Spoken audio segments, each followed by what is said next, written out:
and welcome to the Inside Story. Today I am absolutely delighted to be joined by Ray Starr.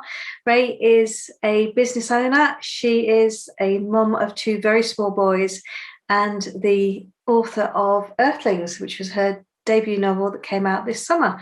Hey Ray, how are you doing? Hey, I'm good, thank you. Thank you for having me. You're more than welcome. So I know today you're feeling what most frazzled mums feel like. So how old are the boys? This is what 2 hours sleep looks like. Yeah. The reason that book 2 is taking longer than book 1. So you've got Lucian, who's 3?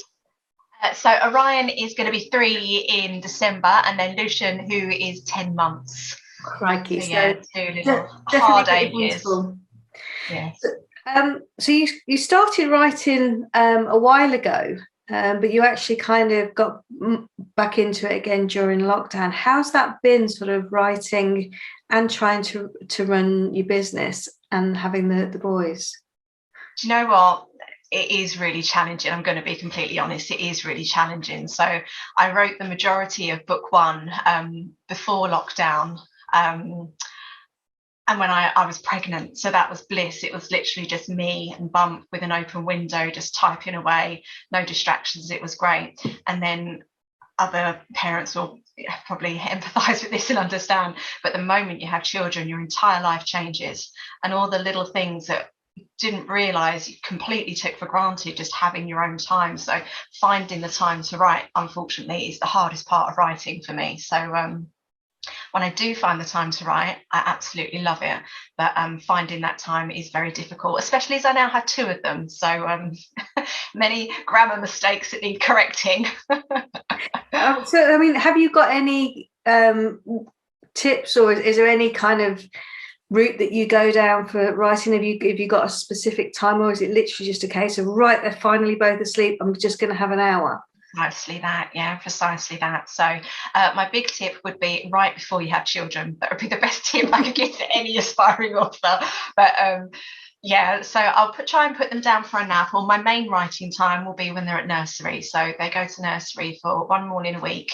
So which doesn't sound like a lot of time, but the 3 hours that they are at nursery, I get a lot done. So I'm quite lucky in the respect that when I start writing, it just comes to me. I've never experienced writer's block. Probably just totally jinx myself on that, but I'm so wrapped up in my story that when I get the chance to write it, it's just getting it down, and then worry about editing it later. So I mean, yeah, has the story been bothering you for, say, bothering? I mean that in the nicest way. Yeah, has it been kind of pushing to come out for a while? Yeah, it's so frustrating for me because I know how it ends. I know the key scenes. I know which characters I very sadly have to let go of, which I'm both itching and not looking forward to writing.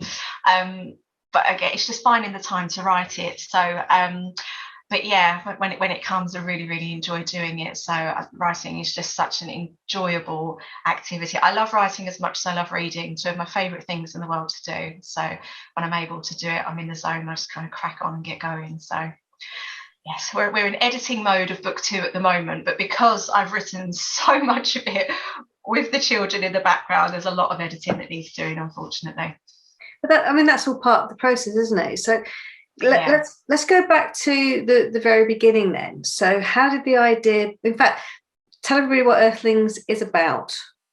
Okay, so Earthlings is the story of a young girl named Peridot, and we kind of follow her journey of self-discovery. So she's raised away from the realities of her world. She has no idea what real life is like. She's raised on this little island outside of England, and by quite an overprotective mum. So her mum just wants to keep her safe because she knows what's going on elsewhere and doesn't want her having any part of it. And then Perry does what most teenagers do and rebels and decides to, kind of leave the island and find out for herself. And then when she gets to the mainland, she finally understands why her mum didn't want her there in the first place. Everything's upside down and inside out in ways I don't want to say, so don't want to give the story away, but it is kind of reality as we know it now, only many of the roles are reversed and humans are experiencing many things that many of our fellow Earthlings, as I call them, are experiencing today. And the kind of the moral behind the story is is humanity, you know, worth saving? And I'm hoping readers will feel, as I do, that that we are, and you know, we need to come together and, you know, save us, save it all. I mean, without giving too much away, we've got a chicken who is leader of the, I suppose the animals are on Earth, and he is. It's safe to say he's a bit of a tyrant, isn't it? He is, yes. Good old Alan, the evil chicken. But I had to do it that way though, because again, not to give too much away. It's a question that everyone asks me, is why did I choose for the characters to be in charge, that are in charge? But if what happens in the book did happen in reality, the most of any one type of animal that is on the planet other than fish is chickens.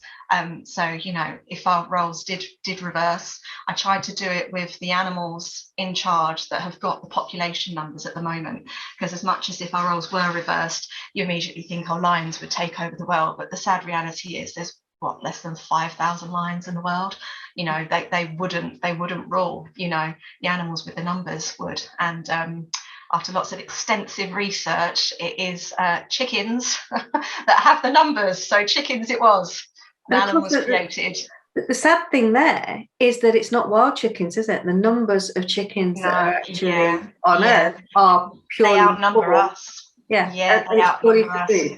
Yeah, exactly that. So it's chickens, it's cows, pigs. Actually, pigs are up there with chickens. So I did actually debate for quite a long time who the tyrant was going to be, but I didn't want it to sound like I was copying Animal Farm. And obviously in Animal Farm, the pig's the tyrant. So I wanted to go for something a bit different. And I did want it to have a kind of humorous side, not to make light of certain situations, but at the same time, you know, I want readers to enjoy Earthlings. I don't want it all to be doom and gloom, and there did need to be some funny aspects to the book.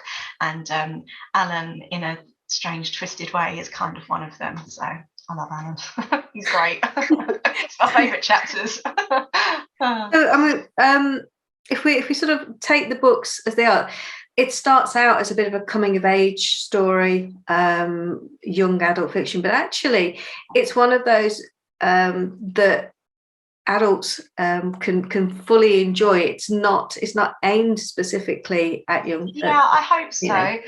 Yeah, from the feedback that I've had at the moment, the reviews that are coming in, it is all from people kind of my age and a bit younger. So it's everyone in the kind of 20s, 30s, which is great. You know, I don't mind what age readers are, as long as they enjoy the story. I'm a happy bunny. So we've got some exciting book tours coming up next year for World Book Day in various schools. So that'll be when I get to see, you know, what teenagers' responses to Earthlings are, which I'm really excited and so nervous about, because I haven't had a teenager's feedback yet. So we will see. Because the teenagers aren't on social media, are they? So well, this is the point where I tell you then that the feedback from the teenager that I gave it to absolutely loved it and thought it was brilliant. Oh, really? Yes. That's good news. So Peridot, there's a little bit of a story behind the main character and her name. So do you want to tell us about that? Yeah, sure. So my father sadly passed away from pancreatic cancer in 2017. And before he passed, he has a peridot ring that he asked me to wear every day, and I promised that I would. And I do, but as luck would believe it, about 10 weeks ago, I was putting away the laundry and it actually flicked off. So I've been without my dad's ring for 10 weeks now. And my God, I just feel absolutely lost. I want my peridot back. But she's in the book, so she's with me anyway. I'm glad I wrote about her. But yeah, so that's why she's called Peridot. So it's kind of in homage to my dad. Everything's kind of from my dad. The message behind the book, what kind of inspired me to write Earthlings, all stemmed from my dad. Unfortunately, when he was diagnosed with cancer, the advice he was given by health professionals was to immediately cut out meat and dairy. And it was just such an eye-opener for me, because, you know, we ate that for breakfast, dinner and lunch. So, you know, why was he told when it was too late? And, you know, he knew he was going to die, but if he didn't have these things for breakfast, dinner and lunch, he might live longer. If we didn't have them every day in the first place, you know, he might not have got it. I mean, he still might have, you know, I can't say either way, you know, but that just really stuck with me. It just kind of changed my life, really. So I started to cut that out, and then the animal side of it became apparent, which I wasn't aware of. You know, coming back to Alan again, I've eaten many a chicken in my life. You know, I was a heavy meat eater till I was in my 30s. So when you're eating a chicken, you're aware that it's a chicken, but you don't actually comprehend, you know, that it is. Do you understand? You know, you just don't comprehend it. And then it's not until you research into it that you see what goes in behind it and how the end product does end up on your plate. And that's when it kind of sinks in, you know, that they're not products, they are living beings, you know, they are earthlings. And, you know, I just really wanted to kind of raise awareness for that, but in a non-preachy, non-judgmental way, where people might pick up the message and think, oh, you know, or they might just, you know, read the book and really enjoy it. So people can take what they want from Earthlings and leave the rest. I think that's something that's come through really strongly in the reviews, is that there is no preaching there at all.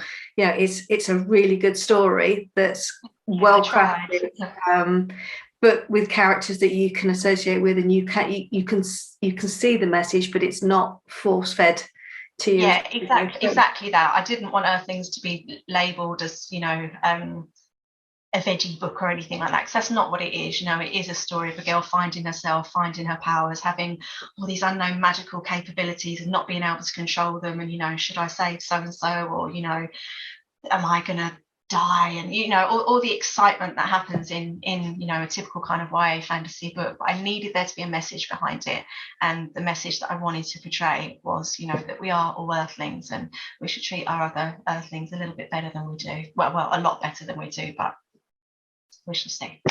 So along with that, you've got an audacious plan for the future. Yes. What are the books leading towards? What is it you really want to do? Yeah, so it's my biggest dream to open an animal sanctuary. That's, you know, that is the kind of end goal from all of this. So I am a business owner. I own a PR agency and a photography studio.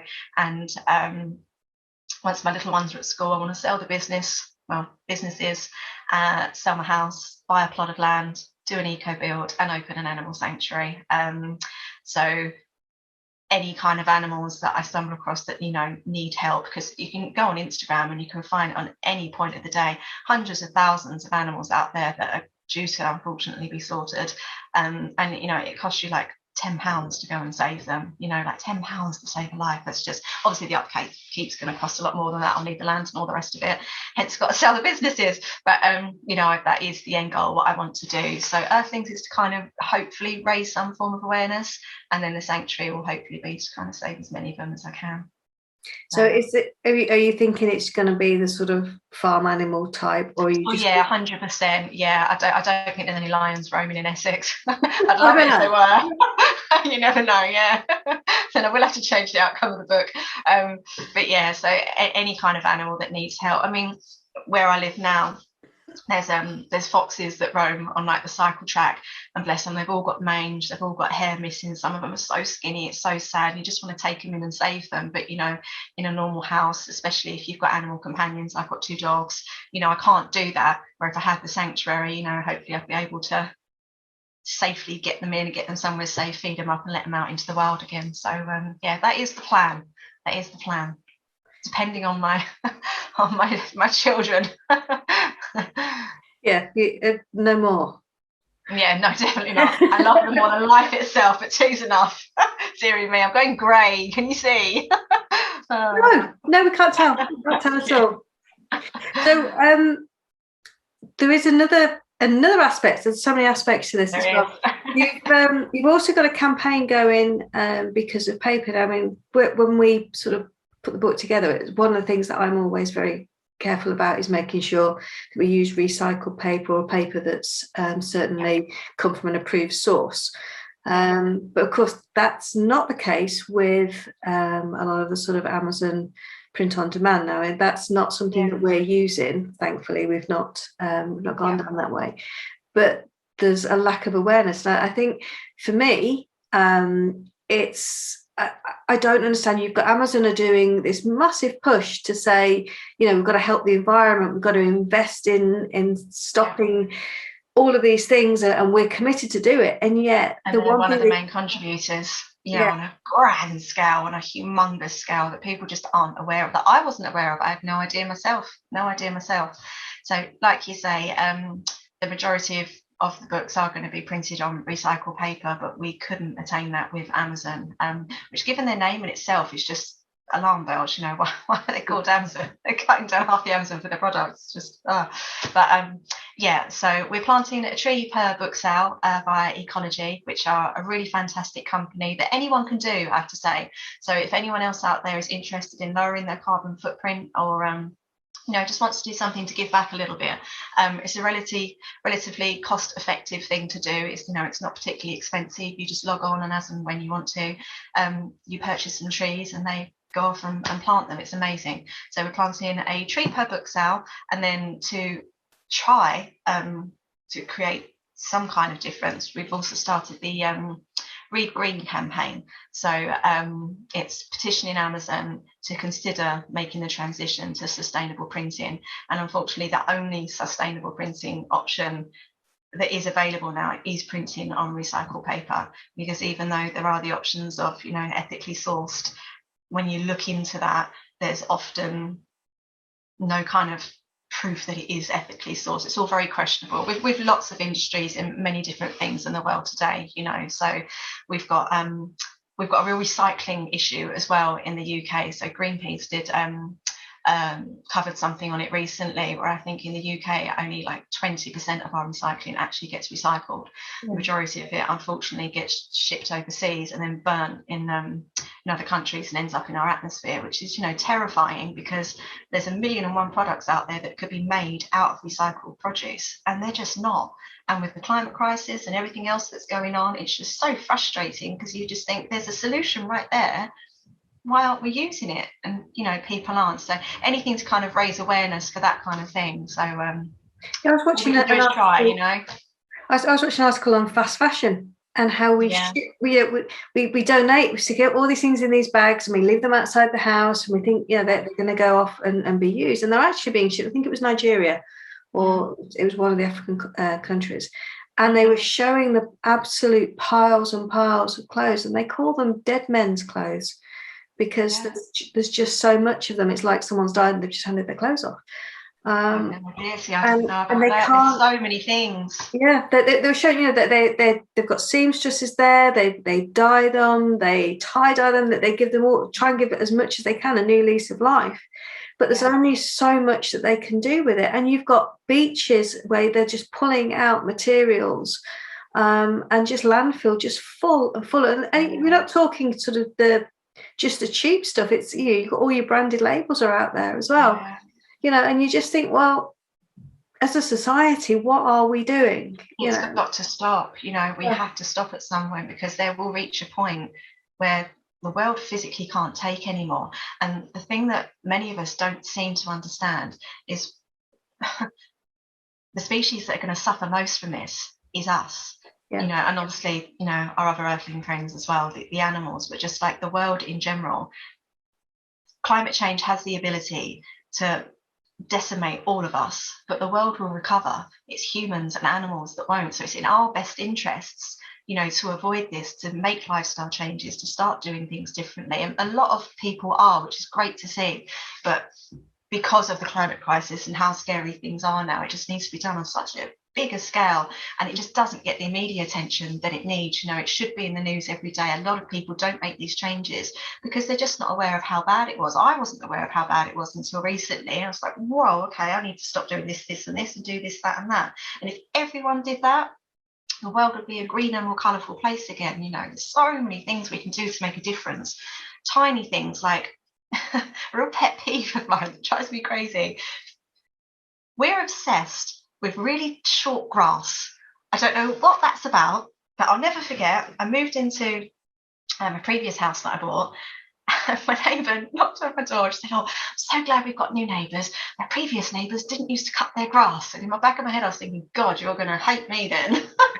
Because, the second grass sees a hint of a daisy, a clover or a dandelion, we cut it. But bees, the insects, the butterflies, they need that. They're our pollinators. Without them, we die. We need them, and we just keep cutting down their food supply, because we like short grass. It just makes no sense, you know. And there's a knock-on effect from that, because the birds need to eat the bugs, and then, you know, some animals that need to eat some birds, and it's just the whole circle of life. And we're just interrupting everything for something as simple as, you know, mowing our grass. Do you know what I mean? Such a small little thing that we do that affects the whole world, and we just don't even think about it. It's just so, it's mad. My sons will love you because. Oh, really? He doesn't want to cut the grass either, does he? No, My partner curses me every morning. It doesn't care about bees and butterflies and things. He just don't want to cut the grass. They don't want to cut the grass. Well. So where do you stand on wasps then? Oh, I love a wasp. I love a wasp. You can't hate a wasp. They're fantastic. I was reading a really interesting article about wasps actually yesterday. I wish I had a wasp fact for you, but it was there aren't any, and it's all gone. There is no positive facts about wasps. Come on, right. There's not. I'm going to find it and I'm going to send it to you, and I'll add it to the comments underneath this video. There are many positive wasp facts, but yeah, funny. So book 2, when are we expecting to see Dominion? I was hoping for around Christmas time, but it does depend on the editing process. But obviously I have my fantastic publisher, which is you, which really helps me with that. So I'm going to send it to you when I'm certain that I'm not giving you a huge workload. Like with the last one, there was many commas missed. But yeah, so I've written the story and I am happy with it, but certain bits just need changing and adding, and where I'm trying to relay reality as it is now but reversed, there's certain factual elements that I have to make sure that are correct. So I'm doing a bit of research and things at the moment as well on certain scenes that are going to happen and other characters that I've brought in. So one of the really exciting parts of Dominion is species wise, other Earthlings are coming into the story to kind of reclaim their land. So obviously I had to research what animals, you know, used to live in England before humans just, you know, did what we did and kind of took over. So lots of animals I wasn't even aware of. We used to have lynxes, wildcats, obviously there's the obvious ones like boars and bears and wolves and things, but a lot of those, if I can make it realistic, might be coming back. And there's a few like amazing like action scenes in it as well, where it's just like, oh, a bear, and it's yeah. Oh, I can't wait to send it to you. It's really exciting. I ask this of everybody that writes fiction. Do you base your characters, now this will be slightly trickier for you because obviously your characters are animals, but are they based on people that you know? Yes, so 2 of them are and had to be. So couldn't write a book with animal characters and not include my own animal companions. So Phoenix and Freya are actually Phoenix and Freya. So they're 2 of the main characters. Again, don't want to give too much of the story away, but they're a pivotal part in the storyline. And a lot of the backstory of them is genuine as well. So in Phoenix's story, I do mention he was affected by something called breed-specific legislation before the occurrences that happened that gave animals their voices and all the rest of it in the story happened. So I made sure to include that in there, what that means. Something, again, that many people just aren't aware of, and it's really sad. Certain dog types are branded as illegal. You have to have a license to have one. And if you have that kind of dog and you aren't aware, they can be seized off you. It happened to me. I had no idea that Phoenix was an illegal dog, did not have a clue. They get seized and they get tested, and if they pass the tests, they're tattooed, which is pretty brutal, but while they're awake. So Phoenix has a big old tattoo number on his leg, which is kind of their lifeline. So if they've got that, that's saying they've had these tests, they've passed them, they're allowed to live. If they fail the tests, they're euthanized. See, you know, I'm getting reminiscent here of tattooed people and camps and things. And no. Oh yeah, 100. Yeah, I know. I don't like to make that reference because it will offend people that were affected by that, but that's exactly what I think. 100%. You know, but just a lot of people. They don't see animals as equals, you know. We always think of ourselves as above them, which I just find so ironic when we're the only species on the planet that is actively destroying it. You know, every other species that we deem as lower than us are actually kind of helping the planet to keep going round, and we're not. So it's just, I sound like such an animal nut. I am an animal nut. I can't deny that. Such an animal nut. Oh dearie me. But so, just, yeah. Have you put any of your human human people that you know into characters? I have. So one of them is actually me, but I'm not saying who. I'm going to let readers guess who that is. One of them is actually me. You're Alan, aren't you? You're Alan. It's not Perry. It's not Perry. It's someone else. But yes, one of them is actually me.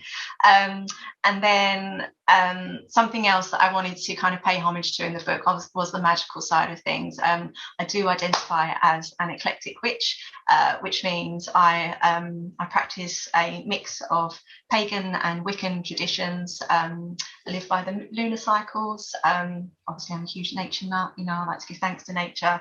I celebrate the solstices, the wheels of the year, and many other things that I wanted to incorporate into the book, because it's just everyday little things that everyone has the ability to do that do just kind of make your life better.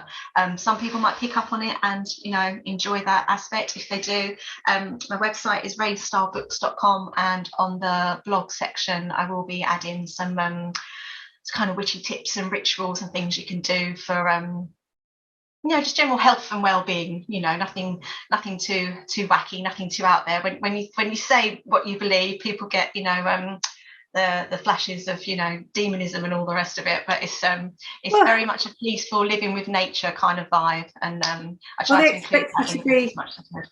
They're expecting you to be in crushed velvet surrounded by crystals. Yes, which helps as well. It's very enjoyable. Very enjoyable. So what's next for you? What's the next big steps? What's coming up? Oh, that's a question. I've not even thought about that, if I'm being honest with you. I just want to get the trilogy finished. I want to get it out there. So once I'm happy with Dominion, I send that over to you for your thoughts.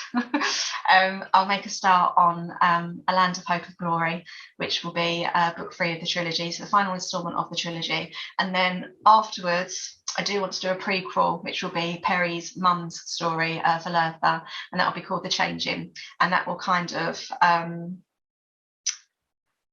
show readers how the changing actually came to be, so what happened to give animals their voices. And given everything that's going on in the world at the moment with COVID and the pandemic and everything, I'm going to incorporate that into it somehow as well. So the cogs are ticking, and I've got lots of storyboards and everything that I vowed I'd never do but actually need to do for the changing. So I've got so many ideas and I don't know what one to go with. I'll be asking your advice on that, Taryn.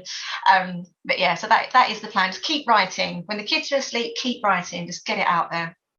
Brilliant. Yeah. So what would be your number one tip? If someone said to you now, I've got an idea for a book. Yes. What would your advice be? Right. Don't do a course. Don't Google what you should and shouldn't do as a writer. Just don't get caught up in any of that.